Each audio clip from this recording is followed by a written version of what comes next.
上回书中说到，特南克斯与雾天终于合体，成为新的超级战士雾天克斯。雾天克斯非常狂傲，当即去找魔人布欧约架，结果被揍得鼻青脸肿，狼狈归来。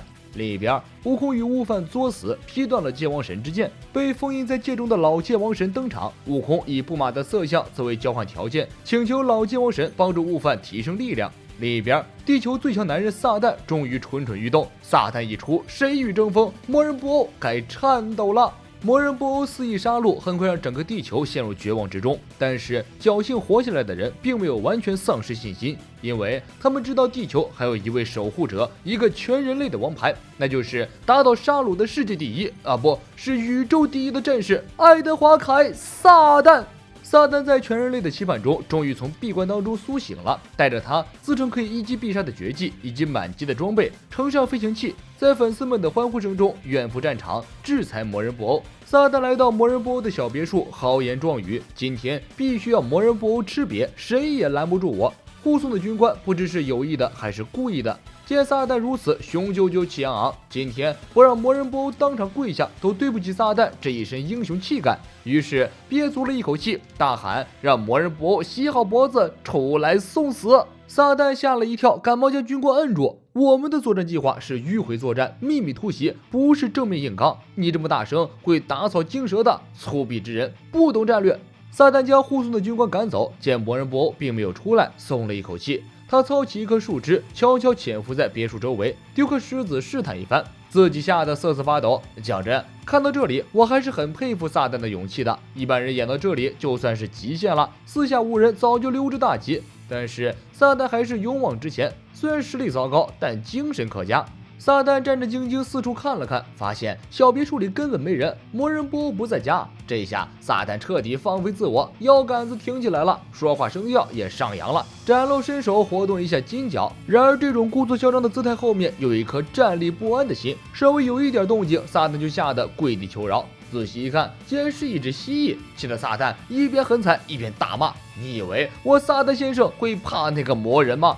就在此时，一声充满朝气的喊声打断了撒旦。撒旦抬头一看，眼中露出绝望，整个人当场冰封。魔人布欧回来了。魔人布欧来到撒旦面前，扬言要将他变成糖果和饼干。撒旦连连鞠躬，不住问好，并从自己的满级装备包里拿出礼物献给魔人布欧。这是高档巧克力，请品尝。魔人布欧吃得津津有味，然而巧克力中早就被撒旦下了剧毒，吃下的人必将腹部剧痛，七窍流血而死。让撒旦失望的是，魔人布欧将一整盒巧克力都吃光了，也没有任何反应，反而赞不绝口，声称这是自己吃过最好吃的巧克力。眼看剧毒失效，撒旦紧接着拿出第二个利器——游戏机。魔人布欧玩得不亦乐乎，不过这不是普通游戏机，里面被撒旦装置了超级炸药。趁魔人布欧正投入，撒旦悄悄躲起来，用遥控器引爆了炸药。当然，魔人布欧仍然毫发无损。这个等级的炸药刚刚好，没有让魔人布欧感觉到任何痛感，感受不到撒旦的敌意，反而觉得很好玩。魔人布欧称赞撒旦非常有趣，可以留下来做自己的跟班，并从裤裆里拿出了人类变成的糖果，邀请撒旦品尝，把撒旦当成了自己的朋友。撒旦很会看脸色，处事能力很强，将魔人布欧哄得很高兴。他哄骗魔人布欧拍了一张被自己打倒的照片，有了这张照片，起码还能稳坐20年冠军的位置。被魔人布欧打到鼻青脸肿的特南克斯和雾天回到了天神殿，布玛给儿子擦拭伤口，琪琪则暴揍了儿子一顿。悟空没了，悟饭没了，自己就剩这一个儿子了。小儿子再没了，可就真无依无靠了。你们两个是地球上剩下来的唯一希望，知道的话就不要再草率行事。短笛怒斥二人一顿，特南克斯为之一振。他问短笛，自己的父亲武功是不是很高，自己能否有希望超越父亲，自己一定要保护地球，保护父亲，所以一定要比父亲还要强。短笛走过来，面露忧伤和敬佩。你们两个人的身体里面流淌着超越许多超级战士的血液，总有一天你会超越他的。熊孩子面露喜色，短笛恢复了两人的衣服，组织他们进行高强度训练。训练之后，短笛要求两人在超级赛亚人的状态下合体，并着重强调，就算合体成功了，也不可得意忘形。魔人布欧的强大，他们已经见识过了，这次谨慎许多。两人变身超级赛亚人，气息调整持平后开始跳操动作，这次很顺利，一次便成功，气息比之前还要强大数倍，简直让人震惊。迷你版的贝吉塔诞生了。看着着表情就知道乌天克斯好了伤疤忘了疼，觉得自己又行了。短笛让乌天克斯展示一下自己的力量，乌天克斯非常傲慢，在这里展示力量恐怕天神殿都没了，不如到下面比试一番。说完便跳下天神殿，以超越光的速度快速冲刺，绕了地球几圈之后躺下来，等着短笛找到自己。等短笛气喘吁吁的找到乌天克斯的时候，这小子更狂了。他看到自己的实力已经增强了不少，完全不记得短笛的嘱咐，无视短笛的警告，直接去找魔人布欧干仗。短笛气得咬牙切齿，这个欠揍的熊孩子，合体时间只剩下1分钟了，去了还不得被打出屎来。乌天克斯用不到1分钟的时间找到魔人布欧的小别墅，在门外大声叫骂。魔人布欧气得一边回骂一边准备动手。这时乌天克斯的合体时间也到了，两个熊孩子对视一眼，吓得转身就跑。魔人布欧爬出来不见人影，满脑袋写着问号。撒旦稳住了魔人布欧的情绪，给他讲故事听。魔人布欧很开心，休息够了，魔人布欧准备出门杀人，这已经成了他一天必须做的工作，像打卡一样准时准点，绝不耽搁。魔人布欧邀请撒旦和自己一起去杀人，撒旦一愣，以留下来做饭为借口打发了魔人布欧。待魔人布欧走远，撒旦大骂魔人布欧不识好歹，得意忘形，我堂堂世界冠军岂能屈服于你的淫威？于是从满级装备包里掏出一捆炸药，这是能将战车直接炸成灰烬的超级炸药。这次必须送魔人布欧飞上天，与太阳肩并肩。但是说归说，撒旦还是很讲信用的，他真的穿上围裙，拿起锅铲给魔人布欧做了一顿美餐。很快魔人布欧就回来了，带回了一只受伤的小狗，因为这只狗看见布欧不逃也不害怕，所以布欧没有杀他。撒旦解释，大概是因为小狗受伤了，所以跑不了。魔人布欧用魔法治好了小狗，本以为他会逃走，这样自己就可以杀死他了。没想到小狗依赖上了魔人布欧，被喜欢的感觉真的很好，无论是被人还是被小动物，魔人布欧很高兴，内心被一点点感化。撒旦借口去买狗粮，骑上摩托车跑出好远。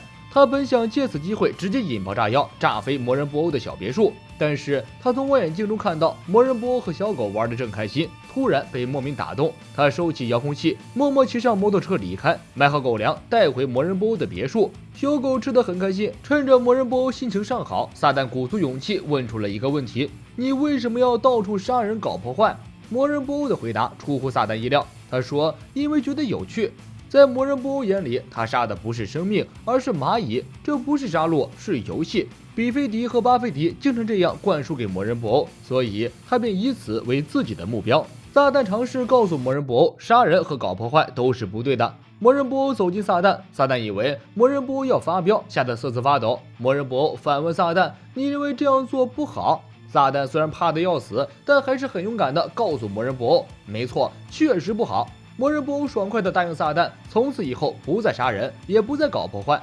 这一刻，撒旦确实配得上世界冠军和地球守护者这个称号。只有他驯服了魔人布欧，前无古人后无来者。与此同时，两个不要命的混蛋正四处搞事情，他们趁着世界大乱，四处乱杀无辜。如果说魔人布欧杀人是因为分不清对错，那这两个人杀人完全是故意作恶，其心可诛。两个混蛋杀人杀上了头，驾车赶来袭击魔人布欧，一枪击中魔人布欧的修狗，接着搬出火箭筒轰炸魔人布欧，将魔人布欧的别墅轰成平地。魔人布欧瞬间暴怒，头上不断喷出蒸汽，作死二人组还想补枪。撒旦跳上山坡，三下五除二打倒了两个混蛋。魔人布欧见状气消了一半。撒旦发现修狗没死，换来魔人布欧。魔人布欧用能力治好了修狗，一人一屋一狗，从此过上了没羞没臊的生活。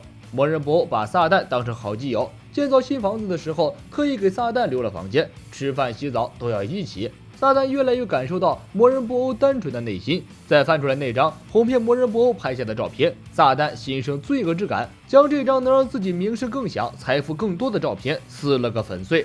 如果事情到此为止，戛然而止，撒旦也算是拯救地球了，皆大欢喜，没有人会再伤亡，地球也不会受到威胁。但是所有人喜欢坟头蹦迪，不作死到底誓不罢休。断笛预言，虽然布欧暂时被撒旦控制住了，但是他还有潜在的危险性。果不其然，作死黄毛潜入到了魔人布欧的新别墅，用手枪射死了撒旦。这下魔人布欧再也控制不住自己的情绪，蒸汽止不住的喷出来。布欧强忍愤怒，治好了撒旦，大吼着让撒旦带着小狗赶快逃命。撒旦逃远了以后，魔人布欧跌跌撞撞的从房间里爬出来，头上喷出大量蒸汽，蒸汽聚集在空中，就像当初魔人布欧出生一样。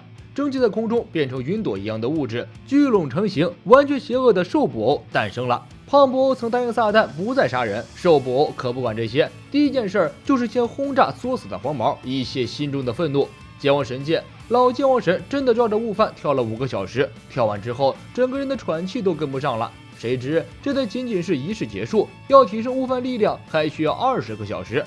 怎么看都感觉悟饭好像被骗了。悟饭听说还需要等20个小时，整个人都不好了。悟饭闭眼冥想，几分钟后他感觉有点不对，悄悄一看，老剑王神竟然已经睡出了鼻涕泡，口水眼看就要流到地上了。悟饭叫醒了老剑王神，就像所有打着电视睡觉的爸爸一样，老剑王神硬着一张嘴，坚持称自己非常清醒。只有一无所知的人才会以为自己在睡觉，我是剑王神，绝对不会说谎。说完这些，老剑王神眼睛一闭，继续打起瞌睡。悟饭对他越来越不信任，20多个小时就要这样白白浪费掉了。